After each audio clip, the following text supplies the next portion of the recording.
This is one of the main things I want to talk about today, because it's come up a couple of times. I'm going to use a couple other people's graphics because I think it's just easier. I don't have the time to create these myself. This comes in from Buff News Weekly. I'm talking a little bit about the depth chart, right? I'm going to give you two perspectives, two that I've seen on X so far. Two perspectives is essentially where we're looking at. So I want to go by position group. I think there's some here that I disagree with and some that I do agree with, and maybe some of the actual scheme that is changing or might still change. Quarterback, Julian Lewis, Isaac Wilson, Dominic Ponder, Keneal Sweetwine, no problems there. That's how I see it. Julian's your QB1. Isaac's your more experienced QB2. Dominic Ponder is talking a big game in some of the not winter workouts, but like if you saw it on Well Off, he was definitely talking, and he said something like, if you're not ready for this, get out of here now. So I'm good to see that he's, taking that role in the quarterback room and just on the team overall to say like, hey, we're not messing around this year. Like, get in or get out. On the running back side, you can see him split on both sides. Probably a lot of two-back sets that are coming with the go-go offense. Buff News Weekly puts him at Michael Welch and Damian Henderson II, backed up by DeKalen Taylor and Richard Young, and then Jaquel Smith, Bryce Hicks, Cam Newton on there. There's also not anyone. Richard Young is not listed on. Oh, yeah, he is. He's on the second backup. Titus Bautista still on the team, and Cam Newton. We also have the other one, Cody Jordan, I think is the name, coming in the running back room as well. I think Michael Welch and DeKalen Taylor is going to be really interesting. I personally, when I think about this offense and the scheme, I like DeKalen Taylor more. I like the fast twitch, shifty running back. He was really good in our terrible running game last year. I'm excited to see what he looks like in this offense too. I do think to an extent you pair one shifty with one bruiser, right? So I don't know if you put both Michael Welch and Damian Henderson on the field at the same time. I think maybe you go DeKalen Taylor and Damian Henderson. You go maybe Michael Welch, Richard Young. I don't know. I think you may want to have one speedster and one blocker, or maybe you have, if you're going to, I've seen 3 running backs on the field at sometimes. Like, who knows? I think Micah gets, I don't want to say preference. I think he's the guy that's stuck around. He's proven production. He does really well in short yardage situations. DeKalen Taylor might be more of your, you're on the opposing 20 and you want to get a big run, that type of thing, like your home run hitter type. Damian Henderson knows the offense, so does Jaquel Smith, and then Richard Young has that high level upside that can be brought in as well. Bryce Hicks too, if you guys don't know, I think comes in from Carrollton, if I remember correctly. Walk on, I believe, 5'9", 185. I expect Cam Newton to be above him personally, but overall, I think you can interchange it. I don't know if there really is going to be a true like RB1 in any sense. Like, it's going to be a cycle of guys that, depending on the game, depending on the matchup, and depending on like kind of hot cold, they're going to be kind of rotated in that sense. Micah, DeKalen, they have the experience coming in, but Damian Henderson also produced really well. And don't sleep on Jaquel Smith. He produced really well as a freshman at Sac State, so don't sleep on him at all. I think he could be highly productive too. Honestly, I think that the running back is hold on. So the best runner and the best blocker will be on the field together. That's what I'm trying to get at, right? So like you might have DeKalen Taylor on one side, you might have Richard Young on the other side. Like you might put 6 foot 220 next to 5'9", 165. So there could be a balance there. It's not going to always be Henderson and Young, the two bruising over 200-pound guys. You might want to have like a balance there of the types of backs that are going to be on the field. I think Jaquel Smith is a guy that might be a little bit lighter, so you might do Smith and Welch. You could do Taylor and Young. Like you could have a lot of balances here, but I expect there to be more than one running back on the field at any given time. I'm realizing I still have my banner on for recruiting. Let's change you to. I've only been doing this for so long. I need to. There we go. Bang, and then depth chart. Nice. Let's go. Look at me on a Friday. Cool. Okay, next on the list, you see the wide receiver room. Again, it depends a little bit on scheme. It depends a little bit on how you want to break this down. DeAndre Moore Jr., Cam Perry, Joseph Williams. I think that's a safe bet. I also think Danny Scudero is a guy that, me personally, I think I'm putting Danny over Cam Perry. I think I personally would go DeAndre Moore, Danny and Joseph Williams, with your backup probably being Quentin Gibson, Cam Perry, and either Hakeem or Ernest Campbell. Ernest Campbell being the 5th on the slot, I don't agree with. I don't know if they actually consider this to be a depth chart, but Ernest Campbell's going to play, and Ernest Campbell's going to play a lot. So going through it a little bit, like DeAndre Moore, I think that's a guy that could be a lock to be a starter. I think he doesn't come here if he's not, like, obviously nobody gets they're an automatic lock or anything of that nature, but DeAndre Moore is a guy that is coming here to make an impact and is coming here to get NFL looks. So he's a guy I'm slotting in at one of the receiving spots. Joseph Williams is 2. I think you're bona fide on a lock there. Your slot, your wide receiver 3, I think it's Danny. I think you can make, you can make an argument for Danny, Cam. You can make an argument for, who knows? This could be the Quentin Gibson breakout year. But I think for me personally, it would be DeAndre, Joseph, Danny, and then your backups there are, Ernest Campbell, Quentin Gibson, and Cam Perry. I think Hakeem Williams, for everything I love about Hakeem Williams, I know everybody is so keen on there being a jump ball threat. I think you can put him in the game on sets that you really need to go up and get a jump ball. But this is not the offense where you're just bombing it deep every single time and trying to get somebody to moss someone. So I think there's going to be more emphasis on the actual the speed, the shiftiness, and guys that can be playing in space pretty well. On the tight end side of things, I'm realizing, wow, this is like, I'm hoping I can only see like a small vision of what it looks like on the stream. So let me zoom in here. Let me get that. I'm hoping that's a little bit better for you guys. At the tight ends, Zach Atkins, Corbin Leisure, Brady Kopetz, Charlie Williams, Zane D'Souza, and Fisher Clements, who came in from Northern Colorado.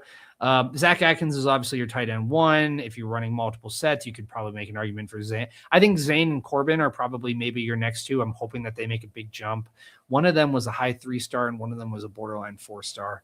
But I think Zane, Corbin, those could both be big blocking threats. Brady Kopetz obviously is coming back on a scholarship now, so they see a lot of potential in him.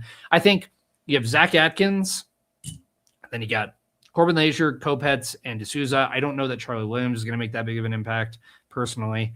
And then Fisher Clements, 6'7", 255, could be a red zone threat. Who knows? But ultimately, I think is a guy that you could develop. I think he's played a couple of years. But Zach Atkins is definitely your number 1. And then maybe you shift some other guys around in creative sets and 12 personnel, 21 personnel, those types of things. So we'll see. We'll see. But I think Zach Atkins is definitely tight end 1 by all accounts. On the offensive line, obviously, I think we're feeling a little bit more confident in it when we had Jordan isolating that left side. Now we've got a little bit of a question as to who's going to go onto that left tackle spot. Nobody that we brought in has like too much left tackle experience. Javen Richardson does out of Missouri. Taj White was more of a right tackle type of guy. This is kind of interesting how this was broken down by Buffs News Weekly. I mean, like, I think if it was me, I might put Javen Richardson at left tackle. I don't know if Javon McFadden has been listed as a guard, but he's also 295, so I don't know how much he's going to play guard. I think Larry Johnson could be moved inside. I think Taj White could go to the right guard or to the right tackle. I don't know that Chauncey Gooden, after not playing really at all last season, goes into a starting role. I think maybe you have more of a Richardson on the left tackle, Yaya and maybe Larry Johnson, on that left guard potentially. Demetrius Hunter, Sean Kinney, that's kind of a toss-up to me. It's TBD at this point. I think Jose Soto is really underrated in this because he has the experience coming from Sac State, had really good numbers too coming in from Sac State, 6'3", 312, experienced guy. So I think he has a shot at right guard. And then Bo Hughley, as I've come to learn that it's pronounced, Bo Hughley, I think that is the starter. I think Leon Bell's got a chance too. Like, a lot of these transfers is going to be interesting. If I had to make a way too early prediction, I think I'm saying Richardson, Yaya, Demetrius, Larry Johnson, Bo Hughley. So move Larry onto the inside. He plays right guard. You have Hughley on the right tackle side. Gives you a little bit more big bodies. You got 340, 350, probably lose a bit of weight there, maybe in the 320 range, anchoring on your interior with 310. And then you've got, but then you got Taj White. Okay. So I think Taj White is a starter. I think, oh gosh, the rest of them are kind of a toss up. Demetrius Hunter is probably my next in terms of a starter. Richardson, Hughley. I wouldn't pencil in Larry Johnson as a starter yet. I also would not pencil in Chauncey Gooden as a starter yet. I wouldn't put Hudson Stepper, and Andre Roy he played a little bit of left tackle. By the grading perspective, did not grade all that well. And then Xavier Payne has talked about the fact that he's coming. So, like, who knows? Maybe there's a freshman that just shows out and is way better than their grade was. But, yeah, I think you get Taj White on there. Maybe he goes right tackle. Johnson goes on the inside. Hughley maybe goes – oh, gosh, it's tough. I don't know. We'll see. There's going to be a lot there. I would not put Chauncey Gooden at 1, and I would not put Larry Johnson at 1. We'll see. I think don't count out Jose Soto. That's my point. And don't count Javon McFadden. We'll see. On the inverse, so this is listed, in that typical 4-2-5 type of breakout there. A lot of people have talked about them switching it up, becoming more of a 3-4. I could see them being a 4-3.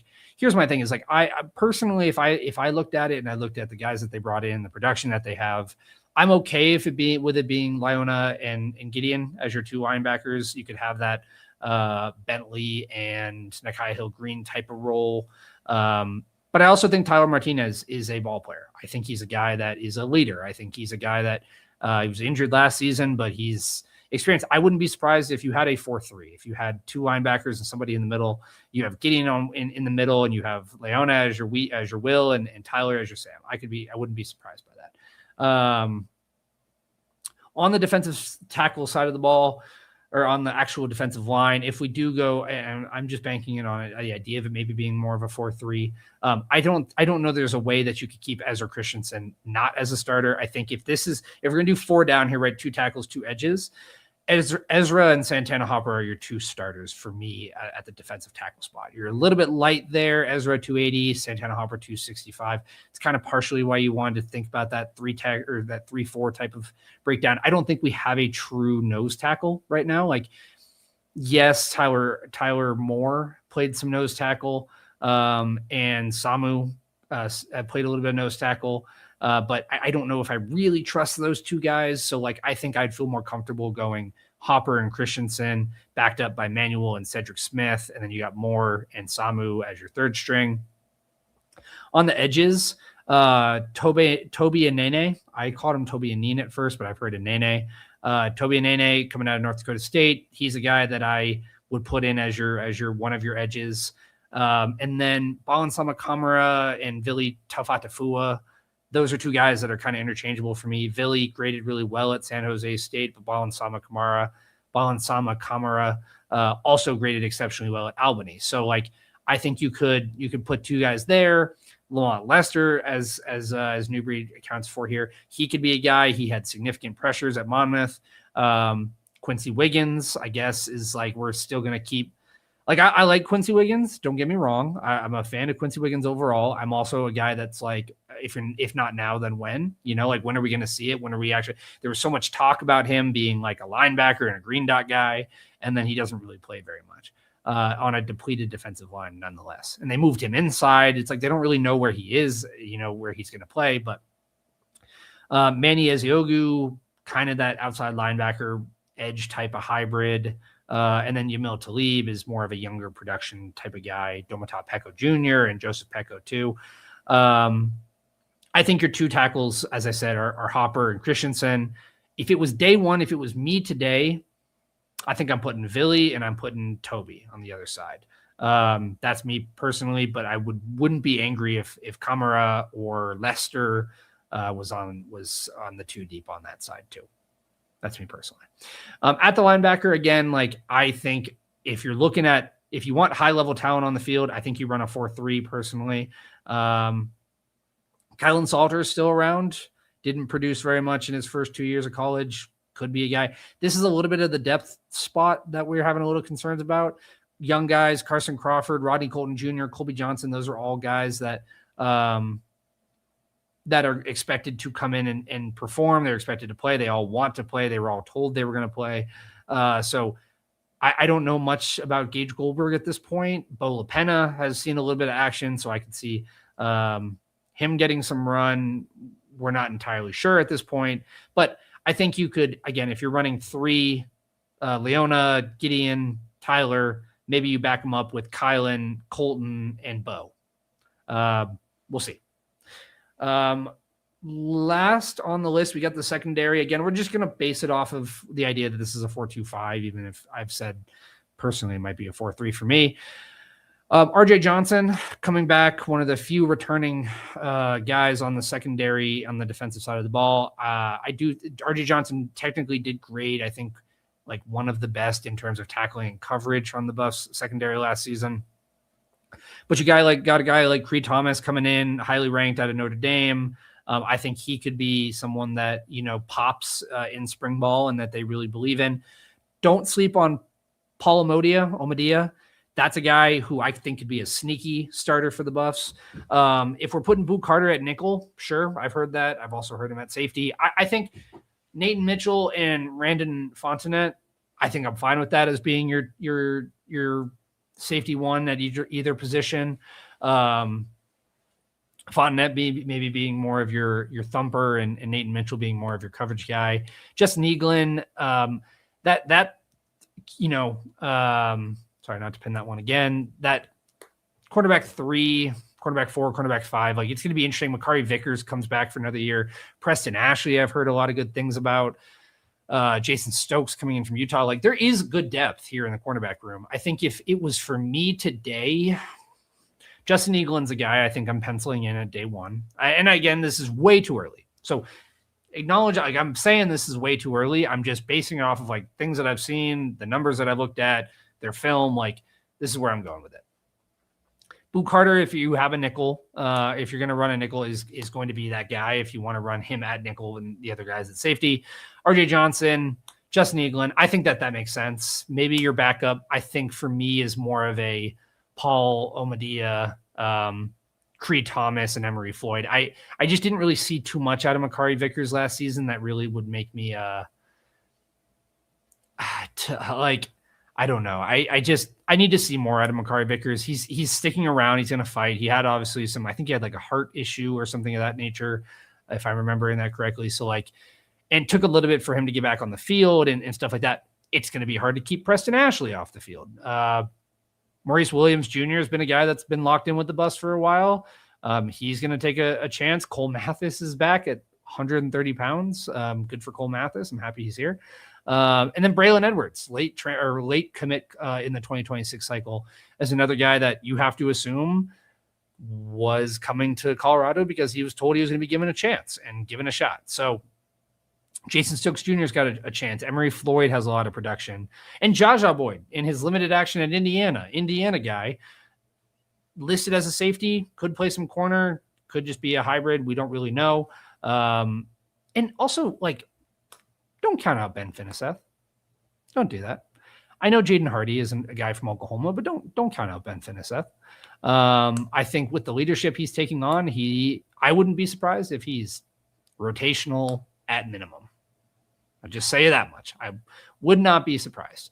Coach Prime loves his guys, and I want you guys to remember that. So don't be surprised if his guys end up being more in the rotation than you think he is.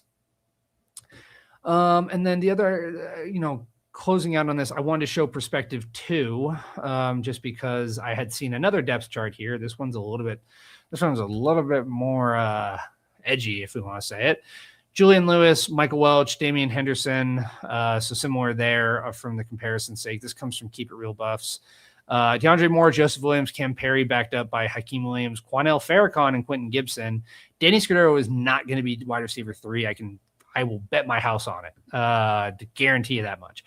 Ernest Campbell will not be wide receiver 4. He's not going to be that far low on the depth chart. And Xavier McDonald's not going to be below Carson Westbrook. I like Carson Westbrook. It's not going to be below Carson Westbrook. Xavier, or one of these two guys, Danny's got to go up, Quanell's got to come down, and Ernest has got to come up, probably ahead of Christian Ward or Taggart Barton.